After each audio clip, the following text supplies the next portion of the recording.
höldum áfram í föstudagsþættinum og erum núna komin í skátagilið sjálft hérna í göngugötunni á Akureyri. Búin að fá til okkar hann Ívar Bjarklind tónlistarmann. Það er nú allt sem tónlist hérna hjá okkur í dag. Enda frábær helgi Verslunarmannahelgina í tónlistinni. Við erum heppin hérna að fá svona mikið flottu tónlistarfólki að gera mjög við það bara í þættinum. Velkomin til okkar, þú kallar þig Ibsen í dag. Já, þú mátt alveg kalla mig Ívar sko, en svona, já, ég hljómsveitin, projektið, músíkin, eitthvað, já. Þú er búin að fylgjast með lengi í tónlistinni, ég man að eftir þér í hljómsveitinni Mýr, ég man eftir IB Vafflæginu. Gott að þú myndir það. Eins og allir. Og síðan tvær sólóplötur, alveg frábæra sólóplötur sem þú gafst út, það sem þú svona eiginlega varst að gera upp hlutinni, allavega sagði frá mörgu. Já. En nú er þetta að fara svolítið aðra leið í tónlistinni. Já, það er rétt. Já. Ég, eitthvað sem ég búið að langa að gera í svolítið tíma, sko. Fara út í meira pop og meiri svona elektróník. Já. Meira beat og fjör. Já. En ég held að kjarni sé nú alveg í lagasmíðunum svona nokkuð eins og sami, sko. Já. Jú, ég vel kannski poppari smíðaðar inn í svona verkefni, sko. Já. Þú semur tónlistina eins en þú setur henni í annan búning? Já, það er kannski plúsið við að vera svona einherji, sko. Já. Ég bara sem lög og texta á eitthvað og ég get síðan valið mér, ef ég á pening, valið mér eitthvað til þess að vinna plötuna með, sko, og ég get svona sótt mjög sterk áhrif í pródúsenta, sko. Mér finnst það mjög skemmtilegt. Maður heyrir mikið mun samt á þessum íslensku lögum sem þú varst að syngja og síðan þessu sem þú varst að vinna í að gefa út núna. Hvað er þetta eitthvað breytt hjá þér sjálfum kannski? Já, ég veit ekki hversu djúpt við fara í það, sko. Förum alla leið. Já, það. Nei, já, sko, ég hef alltaf haft rosalega gaman af popmusík. Og alveg, ég er svona mainstream poppi, sko, og ég hef alltaf því skammast mín fyrir það. Já. Mér finnst eins og ég hef alltaf verið að hlusta á eitthvað miklu meira svona gáfulegt, sko, og gera gáfulegir hluti og eitthvað. En svo náttúrulega verður maður að gangast við sjálfu sér á einhverjum tímapunkti. Það er svona skemmtilegra fyrir fólk að gera það. Já. Og ég held ég hafi gert það svolítið að þessu leyti og kannski einhverju öðru í lífinu og hætti að skammast mér fyrir það og bara kýlt á þetta, sko. Ef þetta er þarna innra með manni þá er að gera bara að kýla á það, sko. Þannig að stóra fyrirsögnin kemur úr skápnum sem poppari? Það getur verið svona, já. Svo lesið eitthvað milli línunum með það. Þetta er samt alveg magna. Ég á mikið samhljóðum í þessu. Það er eitthvað svona, kemur eitthvað svona tímabil, sérstaklega kannski á unglingsárunum þegar maður er ungur og maður á einhvern veginn að vera aðeins svalari heldur en mainstream og helst að hlusta á eitthvað svolítið, það er miklu svalara að hlusta á eitthvað annað heldur en það sem er efst á vinsældarlistanum. Ég man eftir einhverju sögu þar, ég bara verða að viðurkenna fyrir mér, mér finnst sálin góð. Já, það var bara, ég þurfti bara að koma því og svo fór ég bara það kannski líka svolítið skiptir máli í hvaða hóp þú ert, sko, í þessum hóp þar sem allir eru í einhverju underground tónlist þá kannski þetta erfitt að standa upp og segja nei, það er bara sálin sem er best.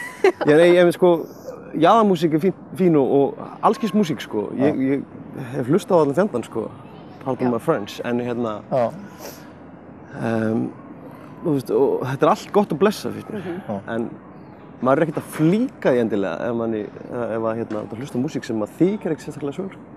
Það er kannski svona lag og svona sem ég hef fallið fyrir, sko, ég meina ekki að vera tekin í viðtal og spurt hvaða jólalag er best og allir með eitthvað svona Bing Crosby og eitthvað, þú veist, og ég sagði að lagið Skítamál, það er svona catchy tune og þú veist, svo er ég bara, hvað er ég að gera, maður, fólk er frétta bara við þetta það var bara eitthvað melodía þar sem kveikti í mér.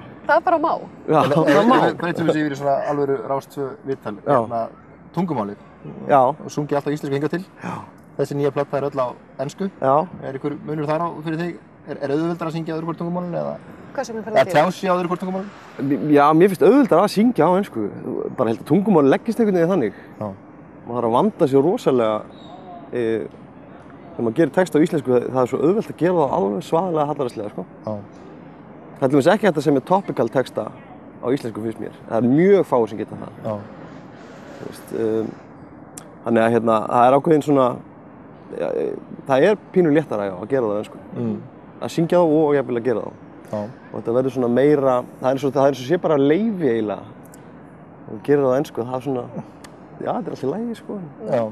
En hvað þú ert að fara að gefa út plötu? Já. Hvað er að gerast? Hvenær, hún er hvað, í haust eða? Já, ætli kom ekki bara út í lok ágúst, byrja september.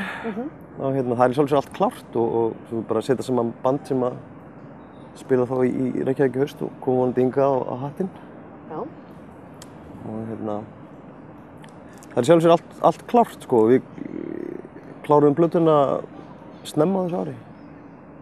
Og Hver er að vinna þessa plötu með þér? Það er hann Axel Árnason sem var nú í Naglbítunum. Hann sé ekki, ég veit ekki hvað fólk kallar hann, Flex eða Flexar hann er. Hann er búinn að vinna með fjöldamörgum íslenskum músiköndum sem pródúsent. Eða upptökustjóri heitir það víst. Hann vann mitt fyrstu plötuna með mér í þessari títtnefndu Mýr hljómsveit. Já. Sem fyrir mörgum ára síðan. Já, mikil saga í þessu. Herri, það er bara þannig og platan kemur út í ágúst, þú segir það? Ágúst september. Og heitir hvað? Shameless. Shameless. Okay. Og þetta er Shameless pop. Já. Við vorum sammála það, ég og Axel. Pop sem þarftu ekki að skammast þig fyrir? Nei, guð minn almáttugur. Ég var skammast mér fyrir eitthvað allt annað en það, sko. Alvöru eðalpop. En við getum allavega að melda þessu. Við erum búin að spila Ibsen mikið í vinnunni allavega. Já. Og er þetta ekki bara hressandi? Jú, mjög nefnilega, alveg frábært. Það fær snippili frá okkur, eðalpop. Eðalpop. Hlökkum til að plata koma út. Hvetjum bara alla til þess að kíkja á Spotify eða á bara interneti, YouTube eða hvað sem er og það er að finna eitthvað. Já, einhver 2 lög komin á YouTube og svo er þetta á iTunes, Spotify og einhverju svona netmiðlum og það er ekki komið á tónlist.is en það. Kemur að því. Við getum allavega hygglust mælt með því að fólk ætti að fylgjast með Ibsen og setja hann á fóninn. Takk. En við ætlum að halda áfram, er það ekki bara eftir augnablik?